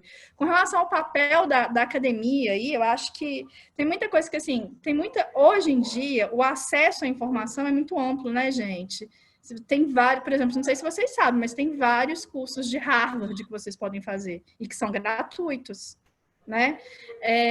Aqui mesmo no Brasil tem vários cursos, Fundação Bradesco, por exemplo, é uma que eu estava, por exemplo, no período que estava começando aquela questão das aulas remotas, eu falei, gente, eu preciso estudar, porque como é que eu vou dar aula remoto, né? Tipo assim, será que eu vou conseguir ser professor YouTube? Eu fiquei desorientado, eu entrei em pane. E aí eu comecei também a buscar curso para eu poder fazer, e aí eu comecei a achar curso de graça, curso do Google, curso da Bradesco, enfim, fiz um monte de coisa. Então, tem uma coisa da proatividade, né? De você correr, porque acesso a esse universo a gente tem. Hoje em dia, cada vez mais, justamente por conta dessa questão do computador. E o papel da universidade, gente, eu acho que vocês também têm que levar essas questões para a universidade. Eu assim, eu sei que tem alguns alunos meus que estão participando aqui da live, eles podem falar um pouco melhor sobre isso, mas assim, nas minhas disciplinas, por exemplo, eu sempre faço com trabalho aplicado, com empresa ou com setor público. Então, por exemplo, agora eu estou com uma disciplina que é uma disciplina que ela está relacionada com a parte de ensino, mas ela também tem uma parte de extensão e uma parte de pesquisa. E aí, isso está amarrado dentro de um projeto de extensão, em parceria com o Sebrae, em parceria com a Belotur. Os alunos fazem os trabalhos, produzem os relatórios. Esse projeto ganhou recurso para financiamento da própria universidade, ou seja, acho que a universidade também está buscando isso, mesmo porque existe agora nas leis nacionais de ensino, que ela fala que 20% das atividades que são desenvolvidas na academia tem que ser extensão, que é justamente você fazer esse diálogo, né, tipo assim, transpor essa barreira, esse muro que a gente criou e que nunca deveria ter criado entre a academia e o mercado. Ótimo, muito obrigada, Daniela. Obrigada, Isabela. Eu queria só falar uma coisa, rapidinho, Pode só para complementar uma coisa da Dani, com relação a essa questão da produtividade. Sabe uma coisa que é muito importante, que eu vou falar porque ninguém nunca me falou? Eu nunca fui o perfil convencional. O que eu quero dizer de convencional? Eu nunca fui a melhor aluna, eu nunca tirei as melhores notas. E eu acho que eu sou uma das que mais estou bem colocadas, quem formou comigo. Eu estou falando isso assim, de primário, de ensino fundamental. Eu demorei muito para perceber qual era o meu perfil profissional, sabe? Então, esse autoconhecimento, ele é muito importante. E ele tem que ser assim, ele não tem que seguir modismo, ele não tem que seguir o que a maioria está fazendo, porque você não vai conseguir fazer bem uma coisa que você não tem aptidão para isso, tá? E não tem demérito de uma coisa ou de outra. Eu vou dar um exemplo. Quem me chamou a atenção para raciocinar sobre isso foi meu sogro. Meu sogro, ele trabalhava com projetos, ele não era engenheiro, e ele desenvolvia projetos assim, bem nessa fase 3 ali, entre a 2 e a 3 da Revolução Industrial, né? A empresa precisava de uma máquina para fazer um torno. Aí ele ia lá e desenvolvia o projeto para isso. Ele não tinha curso superior. E um dia eu falei com ele, meu sogro, ele é meu tio, eu sou casada com meu primo, sabe? E aí eu falei com ele assim, eu falei, tio, mas por quê? Porque você não abre uma empresa disso? Ele falou assim, eu não sou empresário, eu sou técnico, eu sei meu lugar. E choveu o projeto para ele a vida inteira. Então, assim, não é todo mundo que tem que ser empresário, não é todo mundo que tem que ser empreendedor, não é fracassado aquele que não é empresário, que não é dono do próprio negócio, sabe? Quando eu falo de visão estratégica, você pode ter visão estratégica trabalhando até na recepção de um hotel. Eu trabalhei num setor de reservas, eu não dava palpite no setor estratégico do hotel. Mas eu via lá no dia a dia na reserva o problema que a gente tinha com o no-show e com o cancelamento. Eu fui lá e cheguei com o meu chefe e falei, aqui, a gente está tendo muito problema com o no-show e com o cancelamento. O que você acha da gente fazer desse jeito aqui, dessa forma aqui? É isso, dentro da sua realidade, se perceber como profissional. Isso só vai acontecer, igual a Dani falou, se você for proativo e se você se expor. Você tem que estar exposto, sem medo de errar. Porque eu erro todo dia até hoje. Me inventar de virar blogueira, dou cabeçada todo dia, mas é assim. É assim. Perfeito. Isa, obrigada, viu, pelas suas palavras. A gente vai começar as perguntas. Ana? Eu vou compartilhar a tela aqui. E assim, não é que por incrível que pareça, porque a gente já sabia. Esse tema trouxe muitas perguntas, mas vamos responder elas rapidinho para a gente conseguir com o tema. Deixa eu ver se eu consigo aqui. Vamos ver. Vocês conseguem ver? Sim. Sim. Aí. Vou fazer as perguntas, aí eu faço uma de cada vez e vocês respondem. Tem algumas que são direcionadas. A pergunta número 1 foi feita pelo William Alves. Quais são as estratégias mais importantes e imediatas que devem ser feitas para o futuro do turismo pós-Covid-19, diante das adversidades impostas pela pandemia, e como o futuro turismólogo deve se portar diante das bruscas mudanças nessa nova realidade imposta? Nossa, William. Isso aí, a gente for discutir isso aqui, a gente vai ficar tipo, a noite inteira para poder falar, porque é muita coisa. Mas com relação a essas questões, né, Primeiro que assim, a gente falar de futuro do turismo aqui, eu acho que a gente tem que tomar um cuidado, porque quando a gente vai falar de tendência, não significa que a gente tem bola de cristal para poder prever o futuro. Mesmo porque esse futuro é muito incerto. E, assim, vários estudos mostram para a gente que a gente tem que pensar em termos de cenário, né? Qual que é o cenário? Por exemplo, um cenário de vacina, um cenário... Por exemplo, se a vacina eles conseguirem criar uma vacina para o ano que vem, pode ser que o turismo vai ter uma retomada mais rápida, né? Agora, se demorar, sei lá, 2 anos, como é que vai ser isso? Então, assim, tudo vai depender muito de cenários, né? Acho que é o primeiro ponto, assim. A gente não tem como prever nada, né? A gente só pode se antever um pouco em relação a essas tendências, né? E aí, como que a gente deve, como vocês, como futuro turismólogo, como que vocês devem se portar diante dessas mudanças? Eu acho que é atualização, sabe? Vocês têm que estar sempre por dentro de tudo que está acontecendo no mundo, tem que ler muito, tem que ler jornal, tem que ter curiosidade. Curiosidade, eu acho que é uma coisa que é tão importante, sabe? A gente tem que ser curioso. Eu costumo dizer assim, que a pessoa que é inteligente não é a pessoa que responde as perguntas, é a pessoa que faz as perguntas. Eu acho que essa é uma grande questão, sabe? É você saber formular o que pode ser diferente, sabe? Pensar fora da caixa. E eu acho que a gente criou um mecanismo de ensino que roubou isso da gente, sabe? A gente meio que foi criado para ser robozinho, né? Tipo assim, responder pergunta. Eu e Isabela, a gente é muito dessa geração, né, Isabela? A gente tinha que responder as perguntas. E hoje a gente está no processo que a gente vai fazer o contrário. Oi? Quem está fora disso sofreu muito, né? Assim, eu passei por um processo de crescimento profissional muito sofrido, muito sofrido. Exatamente, porque a grande questão é você tem que saber fazer as perguntas. Né? Tipo assim, você... E isso vai depender de um processo, assim, de proatividade, de curiosidade. Então, é isso. Leitura, correr atrás, é isso. Agora eu vou para a número 2, então.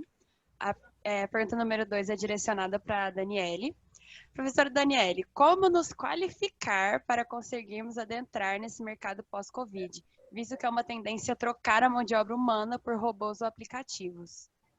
Maiara, eu acho que essa questão, a Isabela até falou muito sobre isso, né? Que por exemplo, o fato da gente estar vivendo esse processo muito acelerado de automação e que já era esperado, né? Substituição do homem pela máquina em atividades operacionais, isso não nos rouba o mercado de trabalho. Na verdade, abre novas frentes para atuação, né? Então, por exemplo, a questão principal é a criatividade, o pensamento, aquilo que é humano e que o robô não vai dar conta de fazer, né? Então, a gente não precisa se sentir ameaçado pelas máquinas, porque isso já era previsível, né? Isso já está acontecendo desde quando teve a Revolução Industrial, que a Isabela falou lá no início da fala dela, né? Então, assim, a gente sempre observa esses processos, assim, de automação e que vão substituindo mesmo a mão de obra, e aí vão surgindo novas profissões, novas funções, né?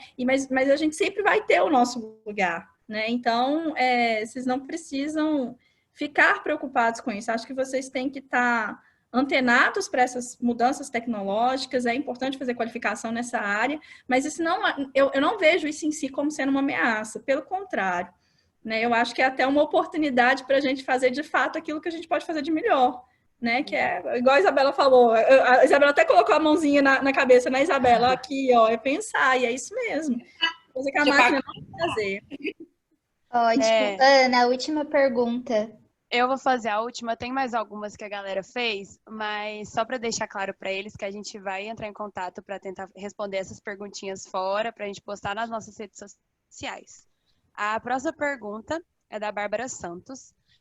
Como fica a questão da criatividade das mudanças proporcionadas pela pandemia, quando falando de empreendimentos turísticos de microempresários, especialmente no Brasil? Pois quando há recurso financeiro, é mais fácil implementar tecnologia para facilitar a relação com o cliente e com os desdobramentos da pandemia. Obrigada. Vou passar. Isabela, pode responder, porque eu já falei bastante. Então, gente, o dinheiro tudo é mais fácil, né? Todo mundo quer uma vida ideal. Eu seria muito mais feliz se a gente não estivesse passando por isso, se eu tivesse uma Ferrari na porta me esperando, né? E se as minhas consultorias custassem milhões de reais, porque eu acho que vale. Mas a vida real não é essa. Então, é resiliência. Essa que é a resposta, né? É resiliência. É saber se adequar. A Daniele mostrou na apresentação dela que não tem tecnologia, colocou o Panda, né? Eu tô tentando montar, gente, só que eu tô tendo, na verdade o Vinícius me lembrou aqui, eu tô tentando fazer o quê? Com relação a empreendimentos. Qual que é o grande problema? Às vezes a Daniele também consegue me ajudar dentro da universidade. Eu tô tentando montar uma calculadora que compare os protocolos de saúde, né? Os empresários que estão se adequando aos protocolos do Covid-19. Isso significa o quê? Por exemplo, que eles têm que trabalhar com 30%, 40% da capacidade deles e ainda o risco negócio deles. Ou seja, é viável financeiramente ele manter um negócio aberto, funcionando com 40%? Muita gente não sabe nem quanto que é com 100%, que dirá com 40%. Uma coisa é um hotel com 300, 400 unidades habitacionais funcionar com 40%. Outra coisa é a pousada de 15 apartamentos, de 10 apartamentos, abrir para funcionar com 2, 3 apartamentos, né? Só que eu estou tendo algumas dificuldades porque, como eu falei, o turismo é interdisciplinar, eu não sei tudo, então eu estou buscando pessoas que me ajudem a atribuir esses pesos para soltar essa calculadora gratuitamente para os empresários acharem qual que é o eixo deles, né? Qual que é o nosso papel como turismólogo? Quem fez a pergunta é a Bárbara. Bárbara, é a gente pensar para esses empresários aí, esse é o nosso valor de mercado. Qual que é a saída para eles? A gente tem que dar essa resposta para eles, né? Agora, a situação é nova, eu não tenho resposta pronta, não sei se a Daniele tem. Ninguém esperava uma pandemia nesse momento, né? A gente não viveu nenhuma. Teve gripe espanhola aí, que ninguém lembra, graças a Deus. E é isso, gente. Assim, é criatividade, é fazer do limão a limonada e se adaptar a esse novo normal e criar as alternativas dessa situação que vai passar. Ela vai passar do jeito que ela está. A gente não vai ter que viver de máscara a vida inteira, eu não acredito nisso. Mas coisas vão ficar, comportamentos vão ficar e volto a falar, vai se destacar quem realmente for mais criativo, né? Eu não tenho resposta pronta para isso. Mas é criatividade, gente. Para a pobreza, criatividade. Essa é a resposta. Isabela, pode falar, Ana. Gostaria só de complementar a fala da Isabela para dar um exemplo que eu acho que talvez vai ajudar a responder essa questão. Eu vi uma publicação falando assim de uma pousada brasileira que foi já foi considerada uma das melhores do mundo e também tipo assim, ficou no primeiro lugar esse ano como sendo a pousada assim, mais sensacional da América Latina. E aí eu fiquei tão curiosa que eu falei assim, nossa, deixa eu entrar aqui no TripAdvisor para poder ver que pousada que é essa, a diária deve ser caríssima, foi a primeira coisa que eu pensei, né? Deve ser uma fortuna, uma coisa super luxuosa e tal. E na hora que eu vi a proposta, eu fiquei assim, então é isso? Então, assim, era uma proposta de uma pousada super personalizada, tá? Muito exclusiva, que levava a sério essa questão da personalização. E aí eu fui ver sobre aqueles protocolos que eles estavam adotando para a questão da Covid. Gente, não tinha nada de tecnologia, não.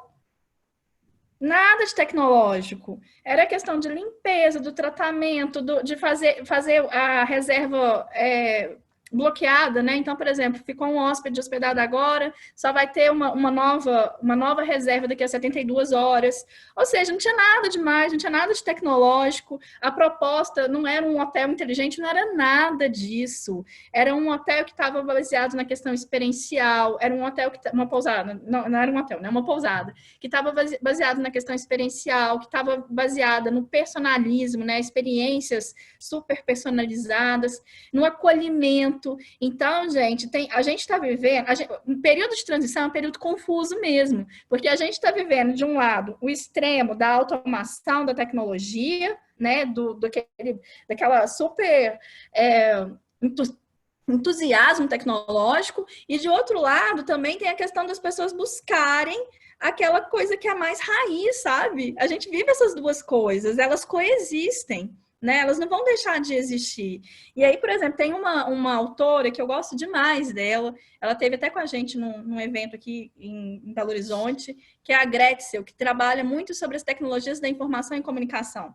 É uma professora muito bam aí dessa área das TICs. E ela tem um artigo que é super interessante, que eu recomendo que todo mundo leia, que fala justamente da necessidade das pessoas de desconexão. Então, do mesmo jeito que a gente tem a hiperconexão, a gente tem a desconexão. E aí, qual que é esse ponto de equilíbrio? Para onde que a gente vai caminhar? Não faço ideia. A única coisa que eu posso falar é o que eu desejo. O que eu desejo é que o nosso ponto de equilíbrio é que a gente use a tecnologia ao nosso favor para sermos, para ela nos servir, e não o contrário. Isso é o que eu mais desejo, né? Eu quero viver naquela cidade dos 15 minutos de Paris, esse é meu sonho. Né? Agora, o que vai ser? Aí, o que vai ser vai depender muito da gente, sabe? Porque, por exemplo, durante esse período da pandemia, eu ouvi muitos colegas, inclusive professores meus, falando assim, eu nem vou preocupar em ficar estudando essa questão da pandemia, porque não vai mudar nada. E aí, a grande pergunta que eu me fiz não vai mudar nada? Oi? E aí, essa pergunta eu voltei para mim. Eu mudei durante essa pandemia? E a minha resposta foi, eu mudei. E quando eu mudo, o mundo que está à minha volta muda também. E isso não é ser piegas, isso não é ser romântica, não é ser utópica. É isso. A realidade a gente é capaz de mudar ela. E isso começa por nós mesmos, entendeu? Então, eu acho que vai depender muito do que vocês almejam. Quando vocês forem atuar no mercado de trabalho, qual que é o turismo que vocês querem? É o turismo da praia muvucada em plena pandemia no Rio de Janeiro? Ou é um turismo da praia organizada da Espanha? Meu Deus, assim, a energia de vocês duas, eu tenho certeza que... nossa, foi surreal essa live. Todo mundo tá aqui no chat falando muito bem. Foi uma motivação para nós mesmos, enquanto futuros turismólogos. E é muito bom ver duas mulheres, né, falando sobre isso, turismólogas, tão engajadas. Foi inspirador, de verdade. Eu agradeço mais uma vez você, Daniele, você, Isabela, por ter aceitado o nosso convite. Foi, assim, incrível. Não queria que essa live acabasse, inclusive, mas, mais uma vez, muito obrigada pela participação. E nós vamos mandar as perguntinhas que, infelizmente, a gente não teve tempo de fazer para vocês por e-mail, tá bom? Muito obrigada mais uma vez. Pessoal, já, 6h40, vai ter outra live, a última do segundo dia, desculpa. Turismo e a criação de conteúdo nas mídias sociais, então vai super encaixar com todas as lives que a gente já teve até o momento. Aguardo todos vocês, teremos mais ou menos 15 minutinhos de intervalo. Muito obrigada, gente. Obrigada, gente. Obrigada a vocês, gente. Ana, muito Bruna, obrigada. Maravilhosas, uma gracinha. Parabéns aí, sucesso no evento, tá bom? Um abraço. Obrigada. Esperamos vocês em Ouro Preto, hein? Ano que vem. Nossa, com certeza. Com certeza, super amo essa cidade. Vamos estar esperando vocês duas. Obrigada. Gente, só queria falar uma coisa, Bruna. Quem quiser, assim, no meu Instagram, que é @blog da Isabela Reed, sempre tem coisa assim, tem um acesso master, mas tem muito material gratuito também, aí lá tem muita coisa, beleza? Acessem, pessoal. Inclusive, todas as informações também estão no @enaturbr. E nós enviamos as instruções para o cupom de desconto da Isabela no e-mail também. Então, confiram lá. Não perca essa oportunidade. Tchau, pessoal. Obrigada. Tchau, pessoal.